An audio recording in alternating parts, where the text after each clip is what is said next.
Welcome to Sweatpants to Suits, the podcast where we dive into the journeys of career professionals, uncovering the secrets to transforming from sweatpants mode to suits success. Join us as we explore personal stories, insights, and strategies for cultivating a growth mindset and achieving your vision of success.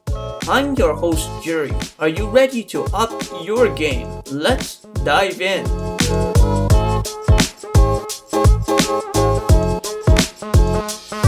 Ryan Holck is on a mission to help your brand storytelling stand out. He has 20 years of experience as a marketing strategist and worked with entrepreneurs and multi-million-dollar companies. Today, we will focus on how your brand can be remembered in the crowd and on marketing lessons to reduce ad spend and increase result.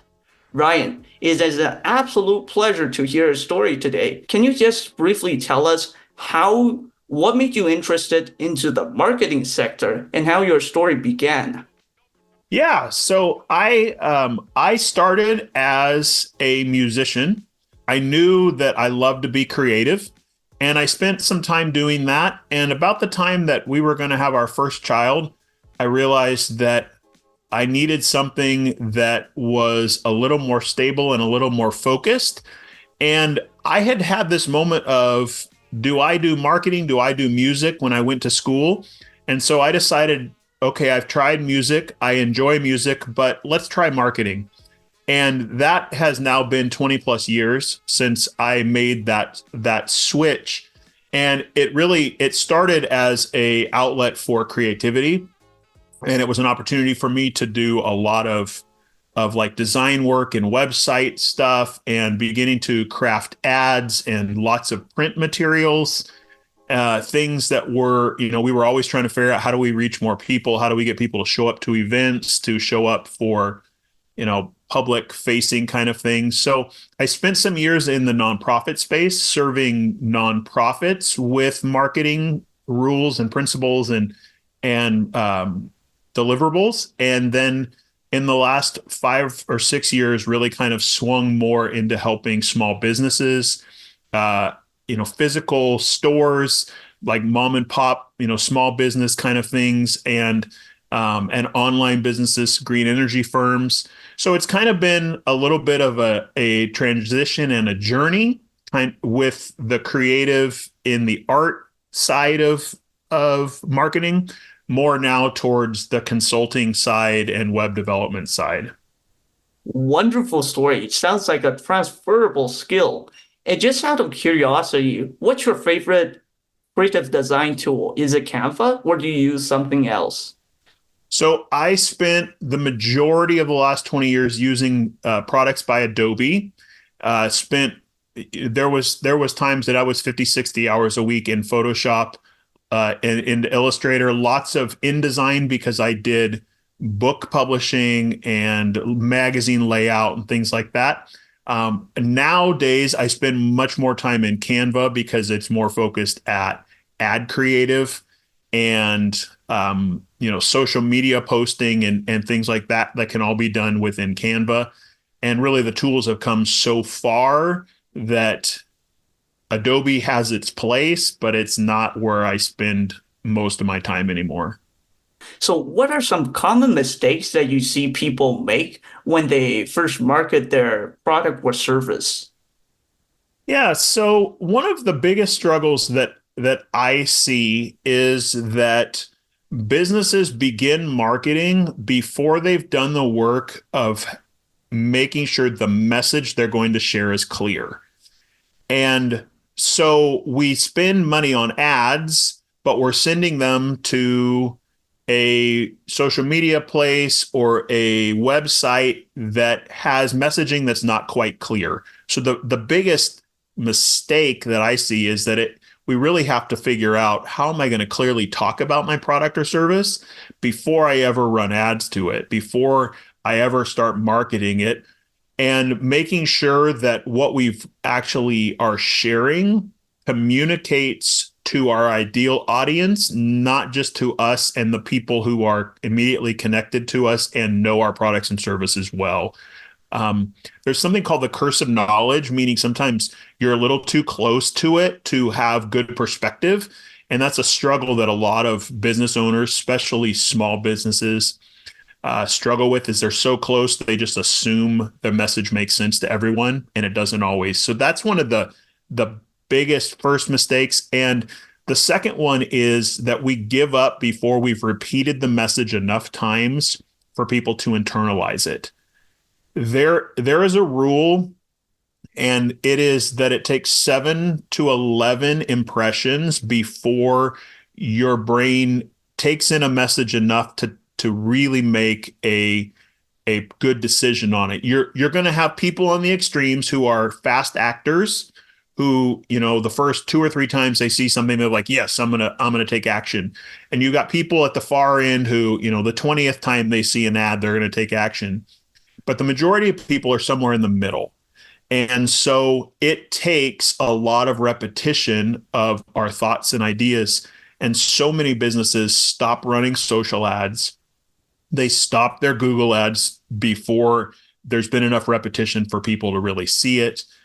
They get frustrated at how many times they had to say the same thing over. Everyone should know this. Why don't people know this? Well, people are busy and they haven't heard it from you enough times to know that this is what your brand stands for and the products and services that you provide. I saw that from Facebook and also Google ads, they can be really pricey. So what are some other platform alternatives that you can market your message and refine it more clearly? So I like to say that your audience is going to determine where you do ad spend, because they are where your audience is already is where you need to go meet them. So part of it is figuring out the ideal person I want to speak to, the ideal person that I can serve well. Where are they already spending time? And how can I get in front of them so that you are focusing the marketing efforts you have? I would agree that Google ads and social media ads can be very expensive. But if you target them well and speak specifically to your audience, you actually can get very low conversion rates. I was looking in the ad panel today for a local business that I'm working with, and we have, with intention, said we only want to talk to these 5 or 6 kinds of people who reside within, in this case, a 25-mile radius of the business address, because it's a physical, they provide a service and they don't want to spend hours every day in the vehicles driving. So they've said, we're going to serve people in this area who meet these kind of criteria. And we got really specific about the kind of audience member we wanted to speak to. As a result, we were getting engagements on their ads for under $2 a click. They're seeing people get to their website and fill out forms for $3 to $4 for each lead, which, yes, it's not super cheap, but the alternative where you're spending $15-20 for someone to fill out a form, that has historically been what happens when you just do mass marketing. It's a whole lot cheaper. We're talking, 15-20% of what the cost could be. So the biggest thing for me is it's got to start with who the audience is. Where are they spending time? Are they Google searching for this? If they're not using Google, then I wouldn't be looking at Google. If they're spending time on social, I'd think about social. If they're an age demographic that's listening to AM radio or a specific FM radio station, I've got a client right now that we know their audience there's a 2-hour block 1 day a week where they listen to a specific radio show. It's a sports radio show. We know if we advertise in that 2-hour block, we're going to see success. So we were able to get a really small budget and super focus how much we were going to spend and put our message in front of people 3-4 times during every show over a 3-month period of time for a really small dollar amount. So part of it really is knowing, I mean, you got to dial in who you want to talk to and where are they daily spending time or weekly spending time, so that marketing dollar that you do have is going to go as far as it can go. Oh, wow. So being as specific about your audience as you can be. So, out of curiosity, do you think flyers and handing out bookmarks or business cards, do you think that's still like a good marketing strategy, or is that out of the trend now? So I am seeing people have success with that, but on limited scales. 20 years ago, there was times when I would do 50,000 mailers for an organization, and we'd do a couple drops of that or break it into pieces enough times to get people to come to some huge like citywide event kind of thing. And that was working. Today, it's your cost to get in front of people on social or on Google can be so low that it doesn't make sense to print stuff. I'm finding that if you're going to print stuff, it needs to be an opportunity where you are face to face with the person. So if you're at a say a community event promoting your small business and you can hand them something, if you are a store with a walk-in group of people and you want to have a promotion, hey, don't forget, here's something that I hand them when they walk in the door or when they have paid. So it's triggering them coming back or purchasing again in the future. I think those kind of things are fantastic. But in terms of cold outreach, it can be pricey really fast. I do know a couple people doing postcards at volume, but the challenge with postcards is getting enough repetition to get past that 7 times mark is really difficult because it costs so much to design a card, print a card, put it in the mail. So you've just got to kind of think, how could I get super creative and get this in front of people enough times? So if you're going to print something, I'd lean more towards it being a remarketing or they're already with you. I'm talking to them face to face. I want to share a QR code, those kind of opportunities. Interesting take. So when you're doing a good brand storytelling, what are some of the essentials to it? So I think about brand storytelling like it's a hanger, okay? Like you put in your closet a hanger. And I think of it that way because my father-in-law and mother-in-law owned a tuxedo shop rental store for years and years. And I learned really quick that not all hangers are alike. There's nice quality hangers, there's cheap ones. And the best hangers held up really well under use. And it creates a great visual. If you think about this, is a great brand story has one arm that introduces the character of the topic really well, that connects you with what on earth we're going to be talking about for the next few moments. The next arm acknowledges kind of that there's some conflict, there's a challenge, there's a tension maybe in the story. So you realize, oh, something's happening in the life of this character, or there's a problem. And conflict works in story because we connect emotionally with conflict. We're like, oh, I wonder if they're gonna get it solved. I wonder what's gonna happen. And that leads to the third, which is the base of that hanger, which is what are the consequences of solving that problem or not solving that problem. And the last part is the little hook, the part you actually hook it up in your closet with. And the hook is essentially, why on earth did you just tell me about this person and their problem and whether they solved it or not? What am I supposed to do with this? Why should I even care about this? So I like to say that it's the hanger framework for storytelling, because if I can tell my brand story, if I can introduce the brand story and talk about there's a conflict or a challenge that we acknowledge as a business exists, and this is what happens when you solve it well with our products and solutions. This is what happens if you don't solve it well.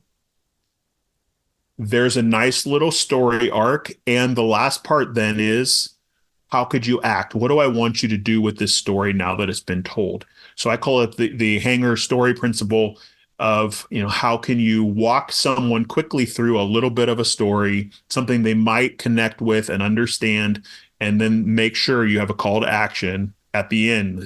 What do I do now? Do I book a call? Do I click on something on your email? How do I connect with you? Wow. Do you think there's a magic number if you were to tell your brand story? Is there like a magic number that you have to tell it in so your audience retention stays Hmm. A magic number in terms of the number of times, or like the length of how long you should the share? length of how many minutes? So I have seen people effectively share a story in 3 sentences, and I've seen people effectively share a story in 10 minutes. And part of it for me is comes back to that audience and recognizing who am I currently in front of, and how how much attention do I believe that I have with this audience right now. And when you have an opportunity to expand on a story, you can give lots of details around, here's what was going on in the life of this person. Here's the challenges they faced and why they faced these challenges, and what all the details were around them. And here's what they came to this conflict, and here's how they fixed the conflict. All of those things can expand and contract based on the amount of time you have in front of people. I know that most people at the 2 minute to 2.5 minute mark begin to lose their attention with a story if it's not super engaging. So you've got to be aware of, is the audience still listening? Are they still connected to me?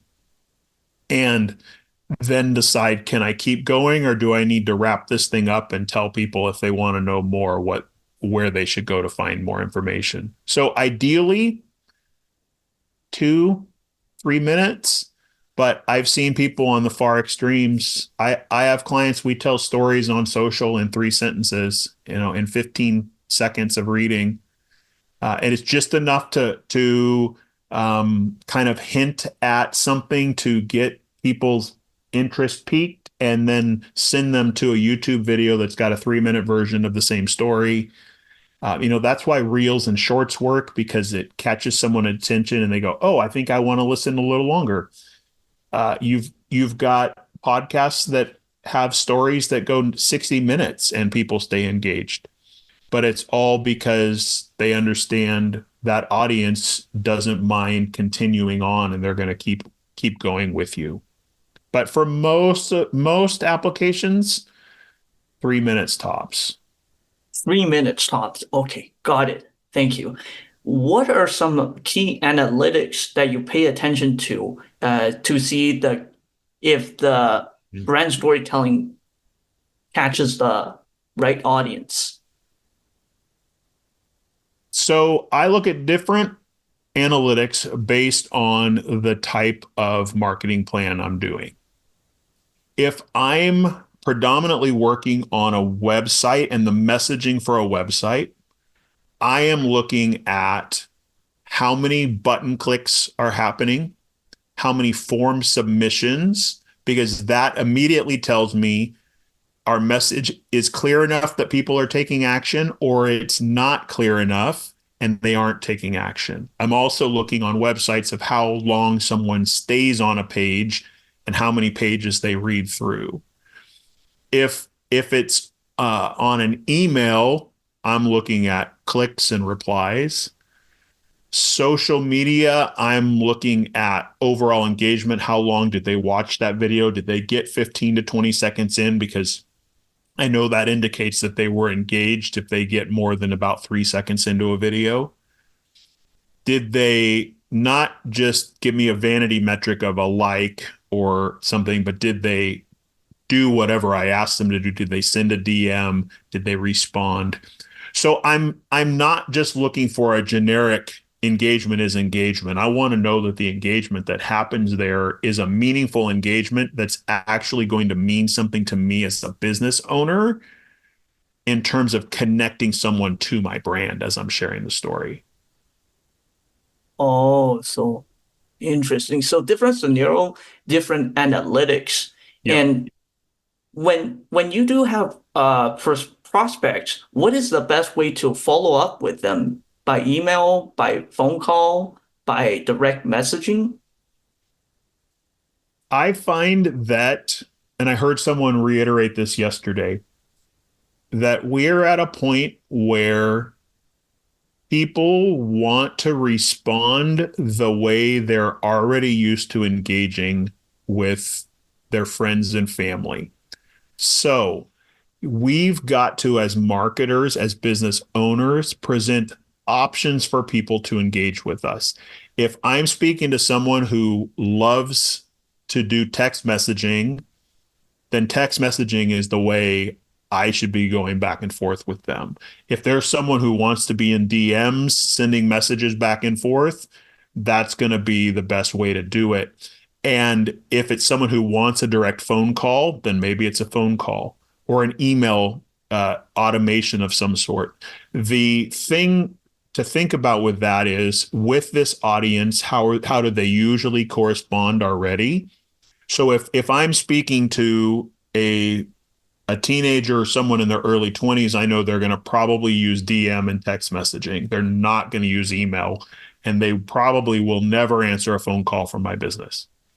If it's someone in their 50s, 60s, they're maybe going to take an email, probably going to answer the phone. They're never going to be in DMs unless it's, a family member exchanging information. So once again, it comes back to knowing your audience or asking them, do you have a preference on the way we communicate with you right now? And I know that seems like it can mean more work. Like, I've got more channels I have to be watching for how people may be commenting with us or connecting with our business. But it comes down to, if they're going to ignore 3/4 of what I send to them anyways, I better make sure I'm sending it in a channel that they want to be reached out to and they don't find obtrusive. Wow. I think that's a key takeaway as well. Think like your audience to get your audience, and always research on their habits. If they like direct messaging, then do direct messaging. Thank you so much, Ryan. It is an absolute honor to interview you and hear your story. Thank you so much for your time. Well, thank you for the opportunity. This has been fantastic.